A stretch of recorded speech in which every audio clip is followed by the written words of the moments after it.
Hello and welcome back to another episode of the Hype Queen podcast. I am your host, Megan. And today, if you're watching this live on YouTube, you'll see I have somebody in my studio. We call it a studio. A studio? It's a studio. No. Well, this is what we're rolling with anyway. Yeah.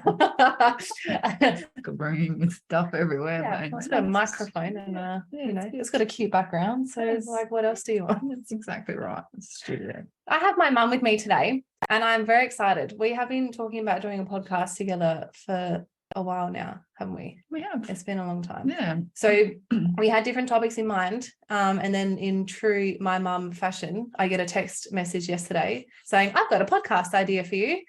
And I was tied up all day. Anyway, remembered to ring her back. And then we talked through the podcast idea. And for the first time in a long time, I just couldn't talk because I just wanted to listen to what she has to say. And if you know our dynamic, that very rarely happens. So I know this is going to be very dynamic. Sometimes I listen to you. Sometimes you listen to me. Yeah, I could probably count those on one hand. But anyway. Exactly. Well, Yeah. I don't like to make too much work for us. No. And I was going to do a really cute introduction about you and about our relationship. Prada's with us today, as you can just hear that. Bless her. I was going to do a really cute introduction because my theme every year for Mum's birthday or any kind of Mother's Day, like I can make her cry with like cards. It's just so easy. But I don't really want to have to edit this after, so I'm not going to do that. We're just going to Thank you for that. I appreciate that.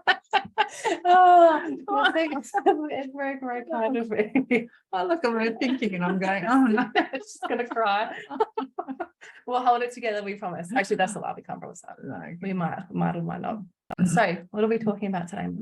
Well, the idea came to me, and I think it's because maybe it's an age thing, but I listen obviously to your podcasts and hear so many younger people uncomfortable in their own skin, not being happy with who they are, trying to be someone different, trying to impress somebody, trying to please people. And that worries me in that I was one of those people. I was a teenager.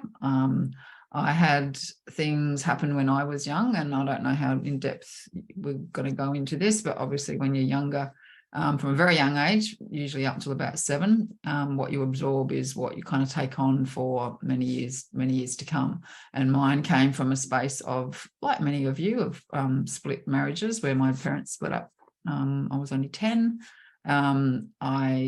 We lived, was people.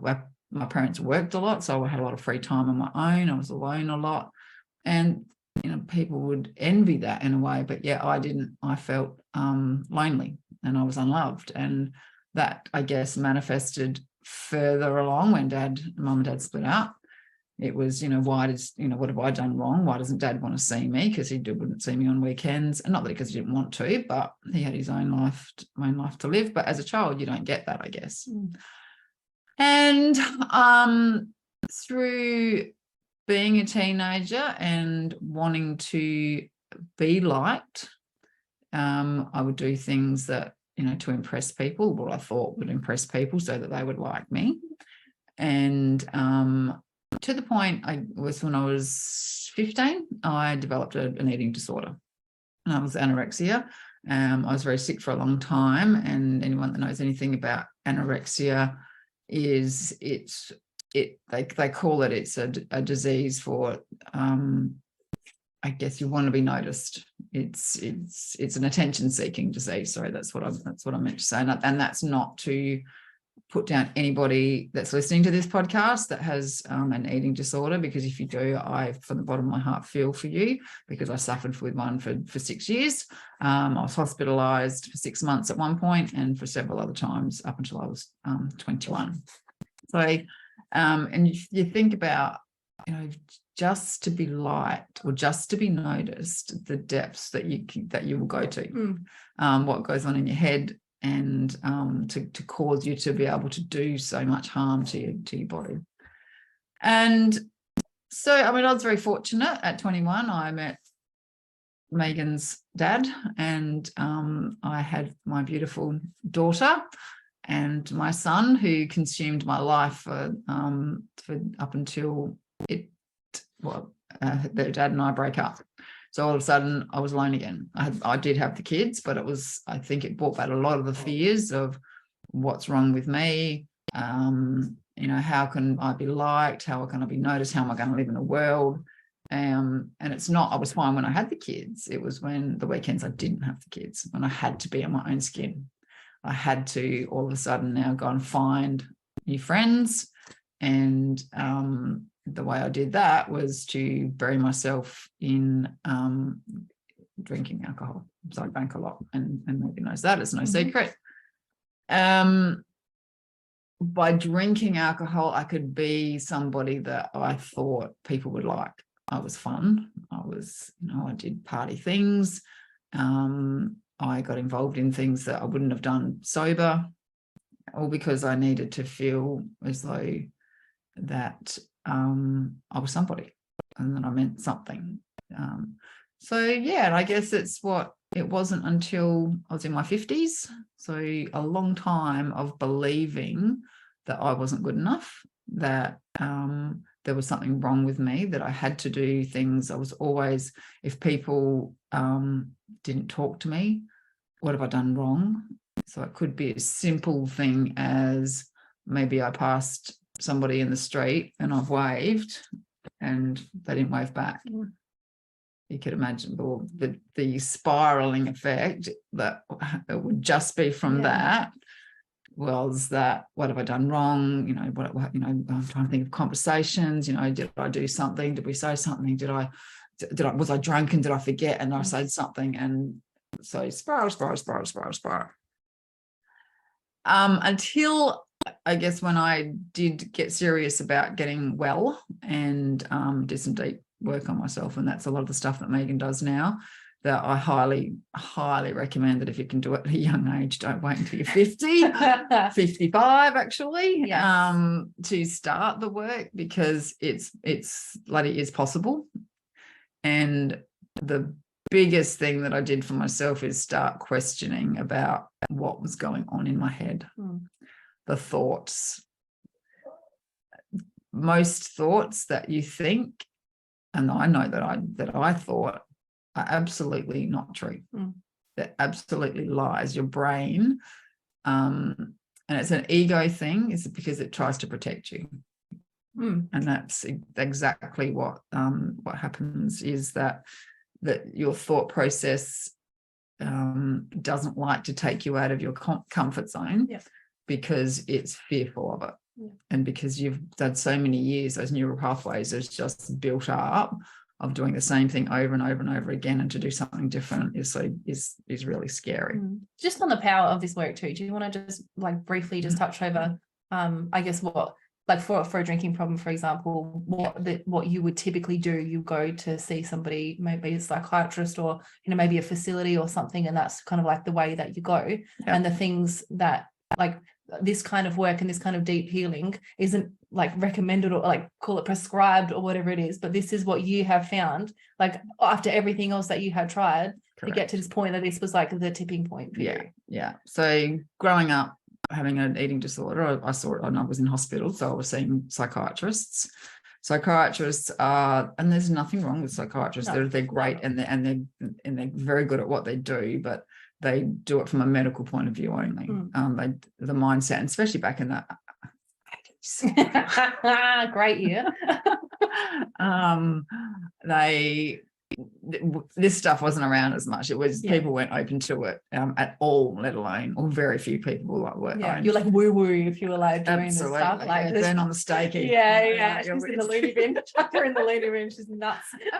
That's what they did. They chucked me in a loony bin for 6 months with Vietnam veterans. I was 15. Go figure. That did a lot for my mental health, I can tell you. It was positive step forward. But and then moving forward with going through the drinking, the thing was, it was into a facility, and so you again seeing psychiatrists, psychologists, counsellors, and it did get better. The things that were recommended were a little bit more outside of just taking medication, and just stop drinking. That was a good one. Just stop drinking. It was like telling an anorexic just start eating. Just eat. my doctor back in the day, in the 80s, prescribed me a food tonic to stimulate my appetite. Not about your gut.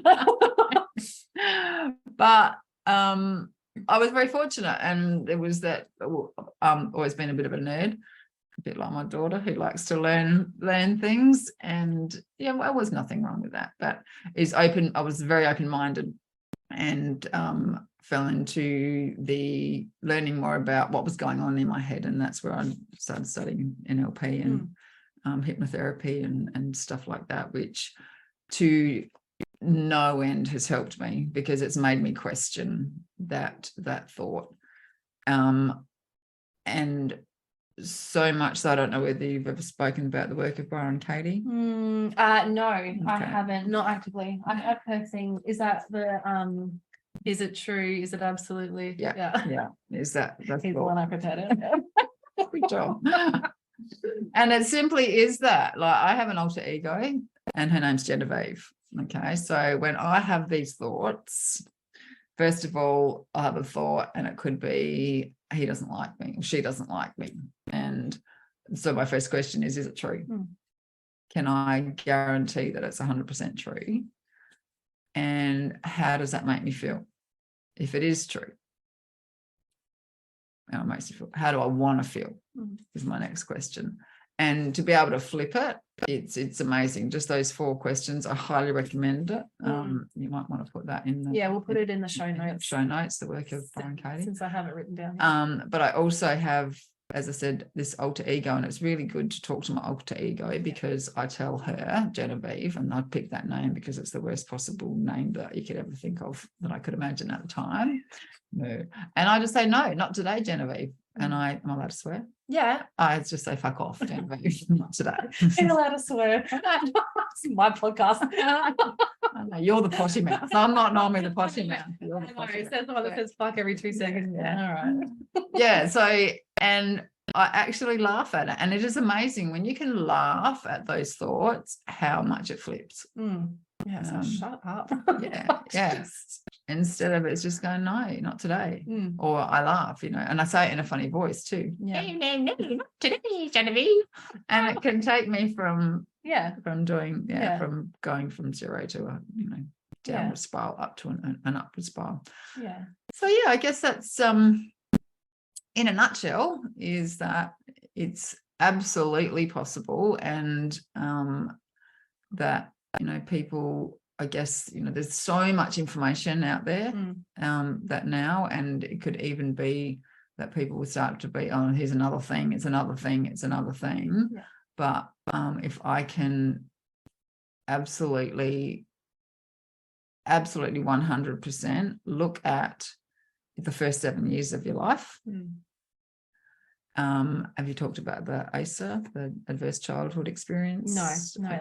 let's go into that. Yeah, so the ASA is an adverse childhood experience, like a quiz test. So there's 10 questions or something, and depending on how you answer those questions, or what the answer is, you'll get a score.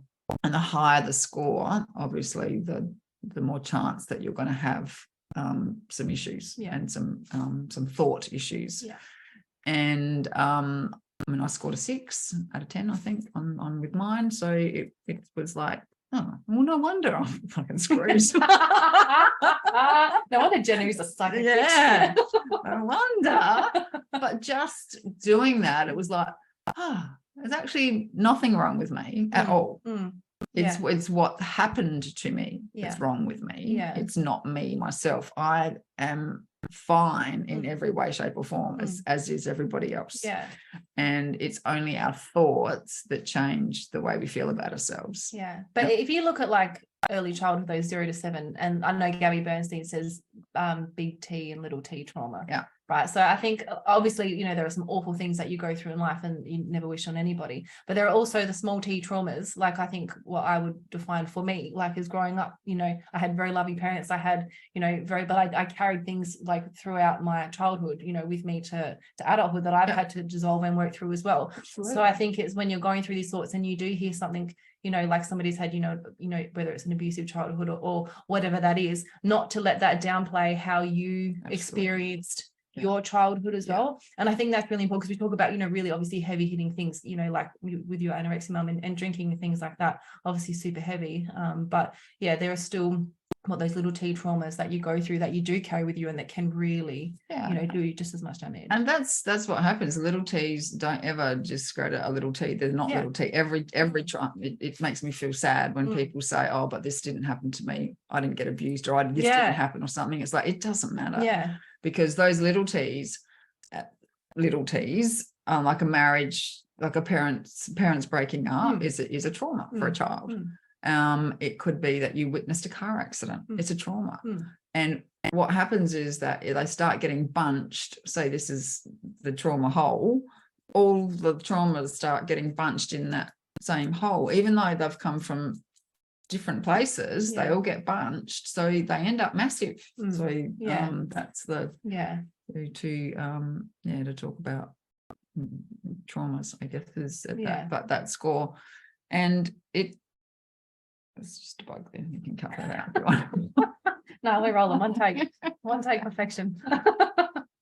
So to have a look at that, and because that's where our conditioning comes from. So we're not born with beliefs. We're born fresh. We're born without anything in here other than the need to eat, crap, and breathe, and sleep. Everything else is put in here, and it's depending on where we are and what sort of things that have been put in there is how we then carry them through our lives as we go further. And the more we learn to think for ourselves, or the more we take in from other people, again, depending on what's happened with us, is how we process them. Through the filter it goes through. And I think the hardest part of this work that I found is understanding that you hold on to them for a secondary gain. Absolutely. You do. Which is it really pisses you off, because you're like, I don't want to think this, and I don't want to feel this way. But there's a part of me that's going to hold on to that because it's comfortable. It's what it's safe. It's what I know. It's what my default conditioning is. So I think me personally, the hardest part of doing this work is breaking that and understanding that effectively you're sabotaging yourself. Which is just the worst. Like, how annoying.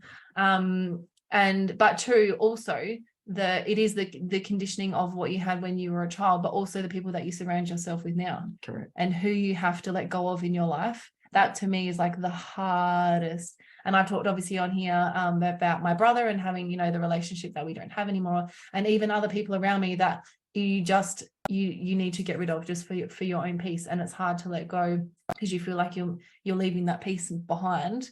But it's so imperative for your own healing, right? Absolutely, it is.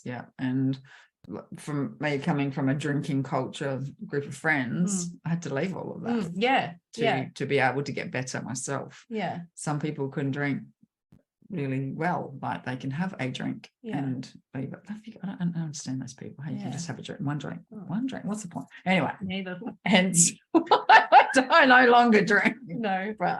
And good on those people that don't. But and just in that is baby steps as well, is don't try and change your life overnight, because something that's been entrenched, which could be very well from when you were 3, 25 years later, you're trying to deal with it and get rid of it. It's not going to happen just on its own. And that's exactly with my drinking and stopping drinking. I had stopped, as Megan will know, for a 2.5 year period prior to this time, but all I did was stop drinking. So they call it a dry drunk. And so basically white knuckling it is that all I did in my life. I didn't investigate. I didn't learn more about myself. I didn't show myself any compassion. Now I absolutely show myself compassion for that little girl that was 50 something years ago, for the things that happened to her. And I now carry that with great compassion. So little steps of trying to change things a little bit at a time. And I'll what's an example of something that you might want to do? So I eat a lot of chocolate. So to change that, I don't just stop my chocolate. I just have one piece less. Yeah. Like taper it back. Yeah. Slowly but surely. So to show my body that it's not scary, that it's okay. Nothing's going to happen to me if I don't eat all of the chocolate. Yeah. So just let's try one little piece less and see how that goes. Yeah. And then you go, and then you feel really good about it because you've done it. Yeah. It's like that hit that you get. You're like, yes. Yeah. I can do it. Yeah. It's as long as you celebrate it, which is so important. It is. So no, and I think no matter how big or small, like, you know, if it was just like, they say like just one more theory, and it's just like just one more hour, just one more day, just one more whatever, and celebrate each time, because when you've got those thoughts running through your head, it's really hard to switch on. I'm a mother's daughter. I have the same issue with chocolate. That's why I do not have this shit in the house, and she knows. When I used to live there, so my stepdad, a square here, a square there, I'm like, no, fuck it, the block's gone. You're an all or nothing girl. All or nothing. Yeah. So that's why we don't have chocolate in the house now. But it's celebrating, whether it's seemingly menial or big, you know, and it's the same, like, you know, if you start a new eating plan, for example, I guess like I'm doing now, and you celebrate each day, because it's hard. It's just like, oh, it'd be easier just to go and buy something for dinner tonight instead of having to make dinner. Absolutely. You know, I would rather just go to the server and buy chocolate and eat that, or I'd rather make myself a cheese platter for dinner. Yeah. You know, but it is each day at a time, and then like it does, obviously it gets easier and easier. But I think the other thing that I've become more comfortable is leaning into the feeling of that. Like, why does that not feel good for me? Like, actually instead of trying to block it out and shut it up, because it's really hard to like face that voice in your head. You just want it to go away. You just like, I can't deal with it. But actually, like, understand what is it that I can give to you? What do you need right now that you're telling me I have to drive to the service station and spend $20 on a couple of blocks of chocolate that's going to make me feel disgusting in the next day? Like, it'll feel great at the time, but then it's afterwards. And then it's a shame spiral that you go down. It's like, I've just stuffed up another day, you know. So it's just that one step at a time, and celebrating when that you do. And compassion, I think, is a big part as well. Showing yourself compassion, that, you know. Absolutely. That's why I love you probably haven't seen my mirror, the photos I've got of myself when I was a kid. No, because you just look, because like your coping mechanisms now, and the thing that you do now, if you want to beat yourself up about it and be really nasty and call yourself mean things and say mean things, you just look at those photos and you're like, that's her coping mechanisms. Don't you dare speak to her. Yeah, it's protective, but you're right. It's compassion. And I was just going to say something then, and I've totally lost my train of thought. Because I started talking. That's not being, but so the one step at a time, the compassion, and where do you feel it? Yes, feel it in your body. Where is it in my heart? Is it in my belly? Is it? And sit with that. Try and sit with it. I know it's uncomfortable, but I guarantee after a minute, 2 minutes, it'll pass. Yeah. And you'll go, wow, I did it. Yeah. And then it's digging those new neural pathways. That's what we're trying to do, is to do it. Yeah. Gratitude practice. Yeah. That's another. I love the gratitude. It's for me. Is that's a definite no, must not miss. Non-negotiable. That's the word. Non-negotiable. But just on gratitude, I feel like some of the clients that I'm working with now, because like, and any of them that are listening will know this, 5, they start with 5, and then I tell them to read the magic, and they're like, you said 5, but the magic says 10. I said, yep, so you're doing 10. But 5, like minimum. And you don't have to go into like some big, like, you know, whatever. Like this morning, I was grateful for the fact it's going to be 18 degrees today. Yeah, exactly. Like, and that's not like whatever. Like, I can be grateful for, like, for you, I can be grateful for Prada, Milan, Mil, Moffy, Bill, Dad, like Bernice, my car, you know, all of these things. And it's just like, but it's just like, you know, I feel grateful when I see orange butterfly. I feel very grateful. Like, you know, it's just small things. So I'll just tap in on that. I only do 3, but I do the reasons 4. Yeah, so because I'm grateful for this because. Yeah. So it could end up a bit longer, but you do 5. Okay. You're always an overachiever. You've always got to do more. I'm going to start doing 10 now. You watch 3 pages tomorrow morning. Gratitude. No, it's true. But I think because like they say that you can't feel anxious if you're grateful. Is that what the saying is? It's something like negative feelings if you're grateful. Yeah, it's something. Yeah, no, it certainly does flip. And the other thing is to go and do nice for somebody else. Yeah. Even like the other day, and it's just because you just sort of think, oh, I'm feeling a bit ick. I need to tell somebody how special they are to me. And so I did, and they rang up and go, are you all right? Like I was sick. Can't I just say oh no. And I went, yeah, see, we always go to the negative first. And there's a classic example of that we take, and people don't take compliments easily either. No. We tend to go, what do you want? Yeah. What's wrong? Like or what do you want? Someone buys you flowers or something. It was like when Megan goes, Mummy, yes. I always want something when I what do you want? That's a given. But that's nice. Yeah, do something nice for somebody else. And even if it's a text message, just a nice text message. Yeah. Or if you write a letter, that's good too. Send it. You might get them 3 months later these days, but such a nut, writing a letter to somebody. No, I think it's nice that you can send a message and instantly you might make somebody's day. Yeah, absolutely. And I think that community piece is so pivotal as well, as having your people around you to support you. Get your tribe. And I think for me, definitely, like, I have an amazing support network of people, and even people that have commented on like my first podcast post that just get so frustrated with me because they're like, you don't speak to people when you're going through the things. And it's I mean, I know myself when I do it, but you just don't really realize you're like burrowing away in your wallows of whatever you're going through. So but I think having people around you that you, I guess, feel comfortable with as well, that's the big key, that you can kind of reveal all of yourself to them. And if you don't, whether that looks like hiring a coach or just having somebody, there's so many like even numbers that you can call now where people can talk to for absolutely free, which is really important. We'll include that as well. I think that's important. So I have one more question for you, Mother. Yes. More than just being. Right, so that's my mother's business. So she's a coach as well, believe it or not. I'm just looking at us right now. We're like the same spiritual person, but I look like my dad. You do. I look like my nana, actually. Yes, you're your nana. You're good. Yes, that's what side of the family. I am definitely my dad's side of the family. So more than just, she has my brain. She likes to take credit for that. Even when I talk about a year 12 certificate, she wants to call me lazy and say how I coasted my way through, which I did, but we made it work. It's fine. So more than just being, so your coaching business. So what is more than just being to you? More than just being meant that it's actually a play on words, is that just being is fine, because that's how I get my calm these days, is I'm just happy with what's being.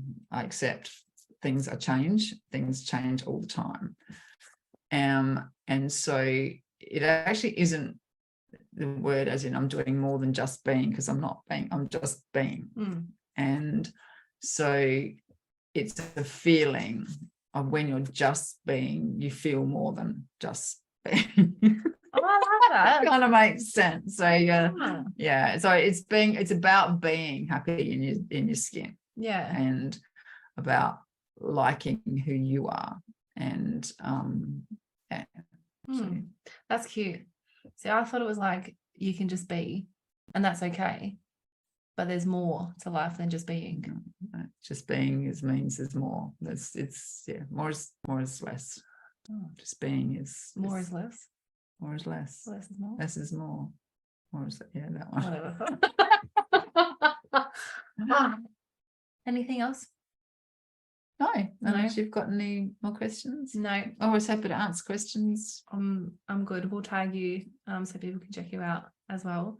So we've done very similar trainings, haven't we? We have. And I know, live very similar lives in terms of our spiritual quest. You've gone well and truly deep into it. I have gone very deep into it. Yeah. And actually my coaching, as in Megan mentioned my coaching, but I don't actually do coaching for coaching purposes, I did all of my training just for me, because I needed to learn about me, who I was. And so, yeah, I'm very happy to share what I've learned, so I don't kind of promote it as a business as such. So if you're searching for me, you won't find me. Well, you will. But you will. I've got an Instagram page. Yeah, well, yeah. Whatever. Reach out to her. Well, you know, this might really help somebody. Oh, absolutely. And I'm always happy. I'm always open to chat, especially for people that are stuck in addiction places and don't know where to start, because I didn't. Yeah. I was very alone. I thought I was very alone until, wow, I got into this world of sobriety, and there are so many people that are so curious and are just too frightened to take that step. Yeah. And yeah, so even though, you know, we still have our ups and downs, which is life, it's going to happen no matter what. Yeah, I've been able to like this person, this skin. That's lovely. Well, thank you for coming on the show today. I appreciate it. And I appreciate you. And I love you. I love you. Now I'll Now, cry. that's right. I can chuck this a bit off the end. It's easier than having to do it in the middle of the show. So we will include in all the resources that we talked about in the show notes. And obviously, yeah, my Instagram's in there. Mum's will be as well. So if you do have any questions, or you're interested in even just getting started, or just looking for some advice, or whatever it is, we are here. It's what we do. It's what we love. And we've, I don't know, the changes that we've both made, I guess, in our lives. Yeah, doing all of this is I'm pretty. just so grateful that you've done it earlier than me. I know. Not carrying all that stuff from, because you don't have to carry it. No, let it go. I remind of a backpack. I have a really good meditation with a backpack. Do you? Yeah. We'll put that in the show notes. Will we? Can we?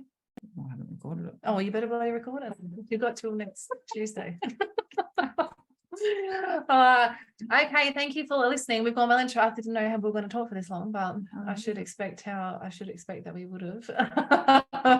So we might see you another time. This was fun. I really enjoyed this. But I will be in your ears next week. Okay, bye. Bye.